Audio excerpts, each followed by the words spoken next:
Hello and welcome friends into my today's demo training session. My today's demo training session based on cash voucher posting. ये मेरा एक और SAP FICO end user के लिए demo session होगा। आज के डेमो सेशन में मैं आपको बताऊंगा कि हम SAP में कैश वाउचर की एंट्रियां कैसे करते हैं। बट सबसे पहले मैं आपको बता दूं कि पेमेंट क्या होता है। कैश वाउचर भी is a type of payment, a document which can be used as a proof that monetary transaction has occurred between two parties। हमारा पेमेंट डॉक्यूमेंट एक तरह का प्रूफ होता है कि एक मॉनिटरी ट्रांजैक्शन मीन पैसों का लेन देन दो पार्टियों के बीच में हुआ है, जिसमें से एक पार्टी रिसिपिएंट होगी और एक पार्टी सर्विस या गुड्स प्रोवाइडर होगी।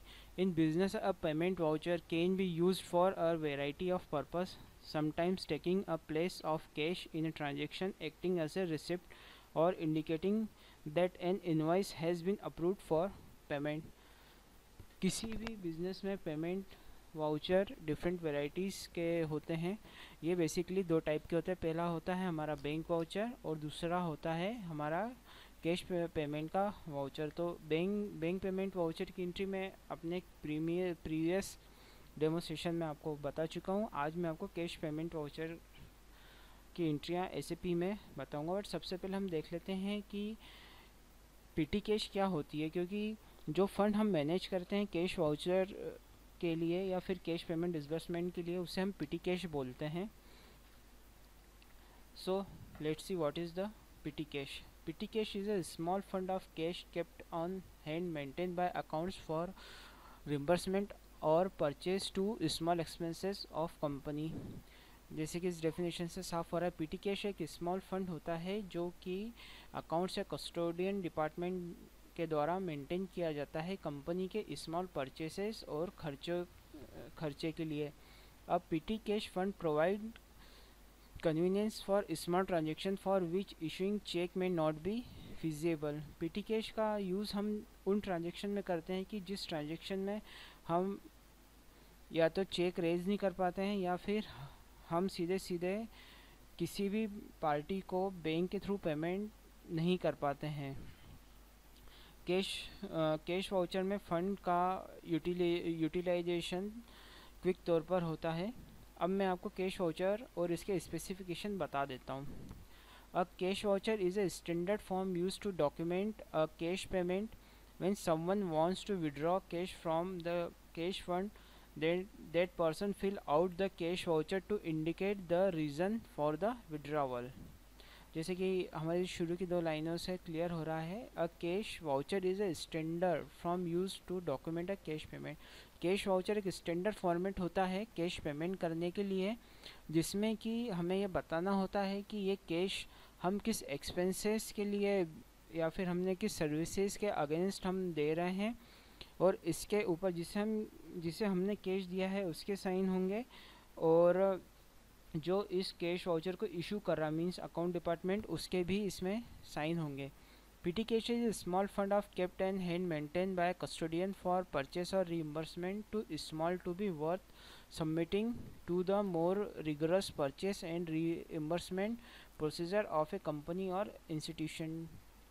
PT cash is a small amount of fund in the form of cash used to expenditure where it is not sensible to make any disbursement by check because of the inconvenience and cost of writing, signing and then cashing the check।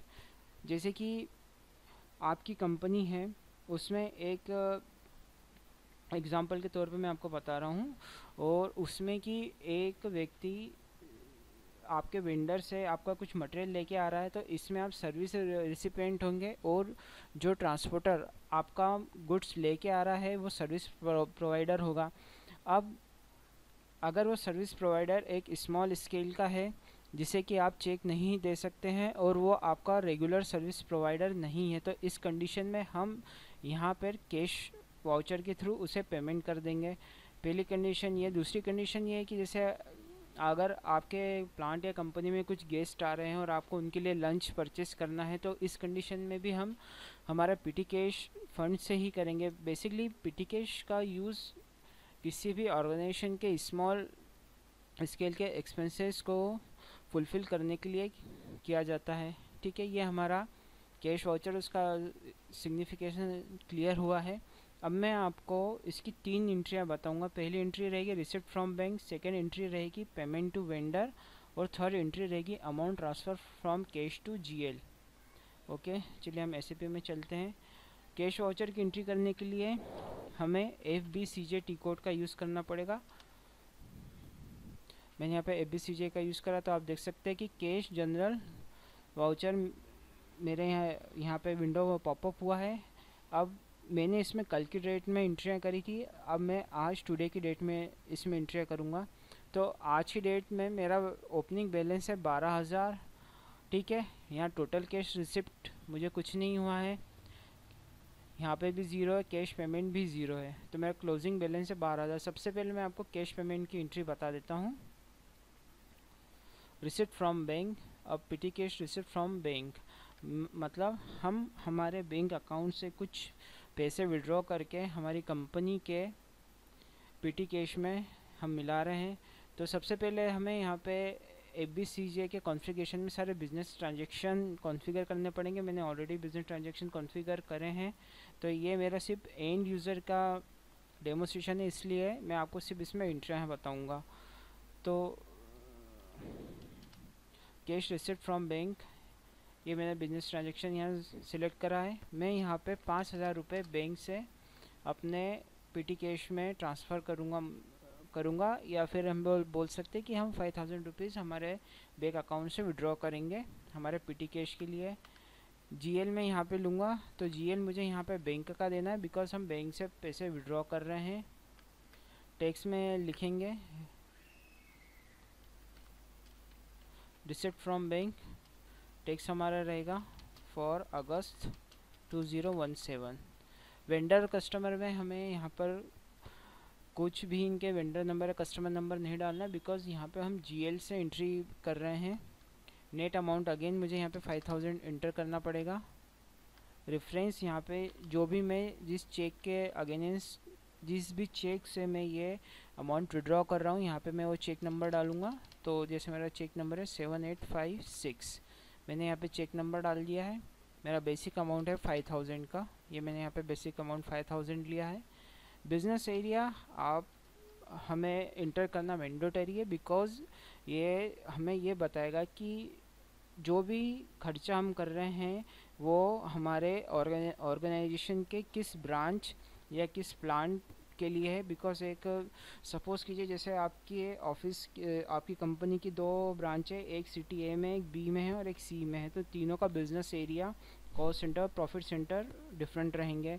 तो यहाँ पे मैंने business area PT22 inter करा है। Cost centre मैंने यहाँ inter करा है। बिज़नेस प्रॉफिट सेंटर भी मैंने यहाँ पे इंटर करा है। अब जब यहाँ पे मैंने इसकी सारी एंट्रियाँ पुट कर दी है, अब मैं इस स्प्लिट के आइकॉन पे क्लिक करूँगा। स्प्लिट के आइकॉन पे हम क्लिक करते हैं तो हमारा डॉक्यूमेंट स्प्लिट कैश रिसिप्ट का विंडो पॉपअप होता है। इस विंडो में वो सारी एंट्रियाँ या फिर सारा डाटा एंट्री हमें दिखेगा जो कि हमने इस लाइन आइटम में डाला है। चलिए मैं आपको एक बार बता देता हूँ।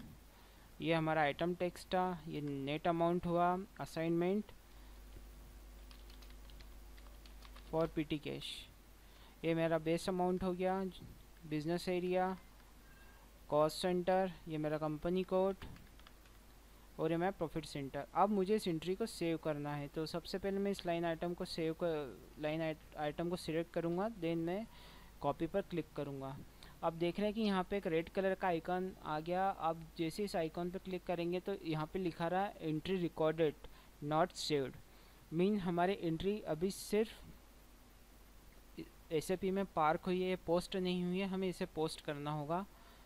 अभी आप देखिए कि यहाँ पे मेरा ओपनिंग बैलेंस 12,000 है। अब मैं इसे चूज़ करता हूँ और पोस्ट के आइकॉन पे क्लिक करता हूँ। यहाँ पे जो मेरा रेड आइकॉन आ रहा था वो ग्रीन हो गया। मैं इसके ऊपर अगर माउस ले जाऊँ तो इसमें मैसेज आ रहा है enter posted in general ledger and cash journal, mean हमारी जो एंट्री थी वो हमारे बुक्स ऑफ अकाउंट में पोस्ट हो गई है। और यहाँ पे जो हमारा टोटल कैश रिसिप्ट है आज की डेट में, ये हमारी आज की डेट है और ये हमारा कैश रिसिप्ट है 5000 का।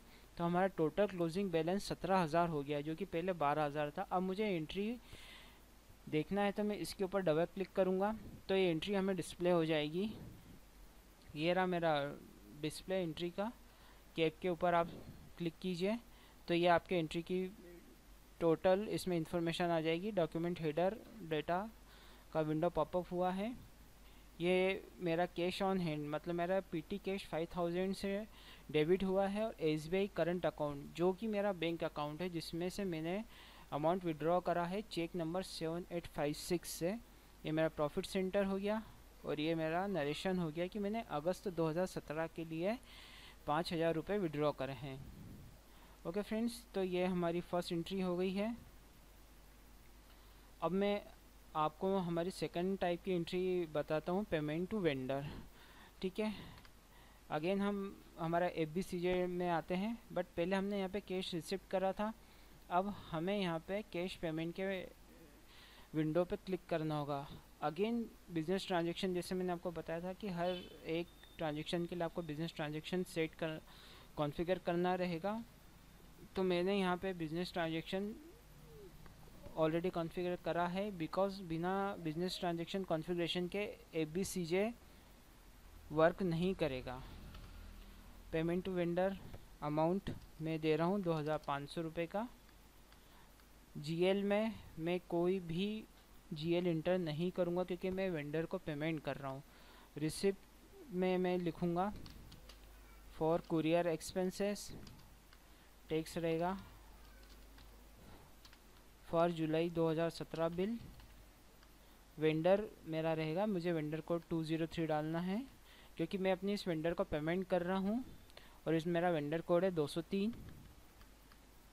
नेट अमाउंट में इसे 2500 रुपये दे रहा हूँ। रेफरेंस में मैं इस वेंडर का बिल नंबर डालूँगा, तो जैसे मेरा बिल नंबर है 1598। ओके, ये हमारा बिजनेस एरिया आएगा। Assignment for courier expenses. Call centre again मैं नया यहाँ पे पुट कर रहा हूँ। प्रॉफिट सेंटर भी मुझे यहाँ पे पुट करना पड़ेगा।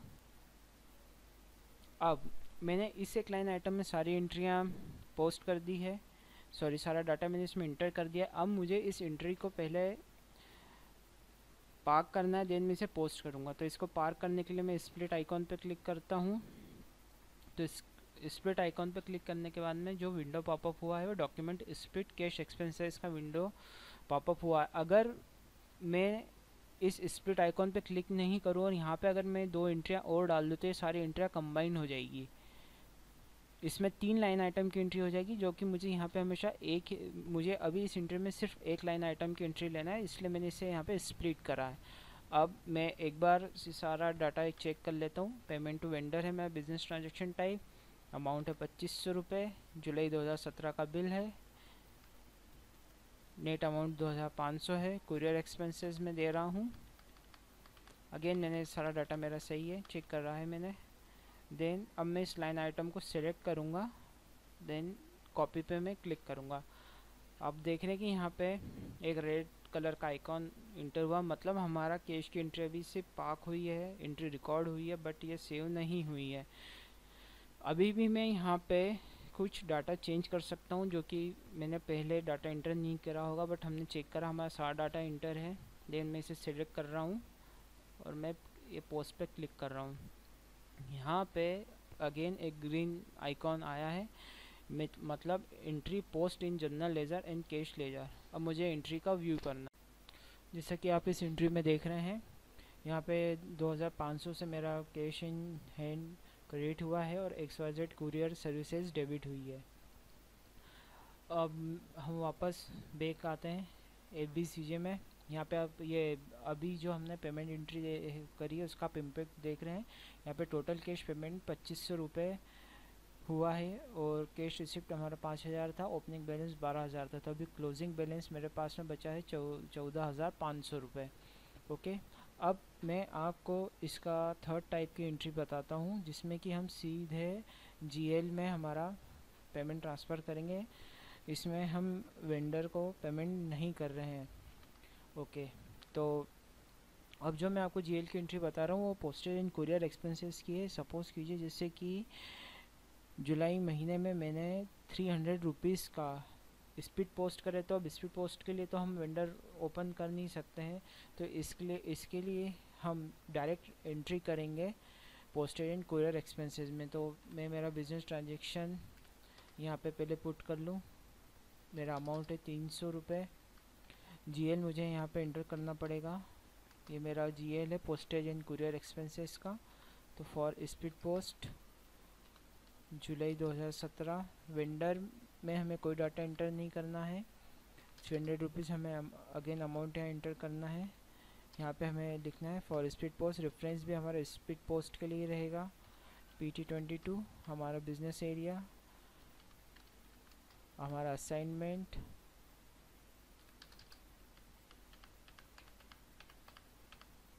कॉस्ट सेंटर मैंडेटरी है, एंड प्रॉफिट सेंटर। यहाँ पे मैंने सारा डाटा एंटर करा है। अब अगेन मैं स्प्लिट के आइकॉन पर क्लिक करता हूँ। तो अब जैसे मैंने स्प्लिट के आइकॉन पर क्लिक करा तो document split cash expenses window popup हुआ। आप यहाँ पे एक बार अपना सारा जो डाटा आपने एंटर करा है एक पर्टिकुलर एंट्री के लिए, उससे आप चेक कर सकते हैं या फिर आप इसे मॉडिफाई कर सकते हैं। तो हम यहाँ इसे सेव करेंगे। ये से मैंने सिलेक्ट करा, कॉपी पर क्लिक करा।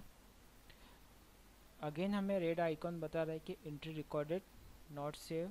इसे सेव करने के लिए हम इसे यहाँ से सिलेक्ट करेंगे, देन पोस्ट के ऊपर क्लिक करेंगे। जैसे हमने पोस्ट पे क्लिक करा, हमारी ये एंट्री रिकॉर्ड हो गई है, मतलब सेव हो गई है। इसे अब मैंने क्लिक करा, अकाउंटिंग डॉक्यूमेंट ओपन होगा। इसमें आप देख सकते हैं कि यहाँ पे मेरा कैश ऑन हैंड 300 रुपये से क्रेडिट हुआ है। पोस्टेज एंड कुरियर एक्सपेंसेस 300 रुपये से यहाँ पे मेरा डेबिट हुआ है। और ये रेफरेंस मैंने स्पीड पोस्ट का डाला है क्योंकि यहाँ पे हमने स्पीड पोस्ट करा है। जुलाई महीने का हमारा स्पीड पोस्ट का एक्सपेंसेस था 300 रुपीज़ का। ऐसे ही हम इसमें ऑफिस एक्सपेंसेस की भी एंट्री कर सकते हैं। जैसे आपकी कंपनी में कोई गेस्ट आते हैं और गेस्ट के लिए मैं लंच लाता हूँ, तो लंच अगर मैं किसी होटल से लाता हूँ तो ज़रूरी नहीं कि वो मेरा वेंडर होगा, तो वहाँ पे भी मैं इसे ऑफिस एक्सपेंसेस या फिर गेस्ट वेलफेयर एक्सपेंसेस में इसे मैं इंटर कर सकता हूँ। और उस कंडीशन में यहाँ पे जो हमारा जीएल है पोस्टेज एंड कुरियर का, ये यहाँ पे आप जो भी उस एक्सपेंसेस के लिए करते हैं, जैसे कि आपने गेस्ट वेलफेयर एक्सपेंसेस करा तो वो यहाँ पे डेबिट हो जाएगा और हमारा कैश यहाँ पे क्रेडिट रहेगा। तो ओके फ्रेंड्स, ये मेरा एक और डेमो सेशन था SAP FICO एंड यूज़र के लिए। तो फ्रेंड्स, ये मेरा आज का डेमो सेशन था जो कि SAP FICO के एंड यूज़र पर बेस्ड था। आपको मेरा आज का सेशन का वीडियो अच्छा लगे तो आप इसे प्लीज़ लाइक और सब्सक्राइब करें और अपने कमेंट्स पोस्ट करना ना भूलें। और मेरे इस वीडियो और अगर मैं प्रीवियस वीडियो से रिलेटेड कुछ भी आपके पास में क्वेरी या क्वेश्चन हो तो आप मुझे वो मेल कर सकते हैं, मैं प्रॉपरली उसका रिप्लाई करूँगा। और मेरे अगले जो लेक्चर रहेगा वो GST के रिटर्न पर बेस्ड रहेगा, तो फ्रेंड्स प्लीज़ उसे आप मिस ना करें, वो काफ़ी इम्पोर्टेंट चैप्टर रहेगा। और उसकी फर्स्ट नोटिफिकेशन के लिए आप प्लीज़ मेरे चैनल को सब्सक्राइब करें। Okay friends, thank you for watching my videos.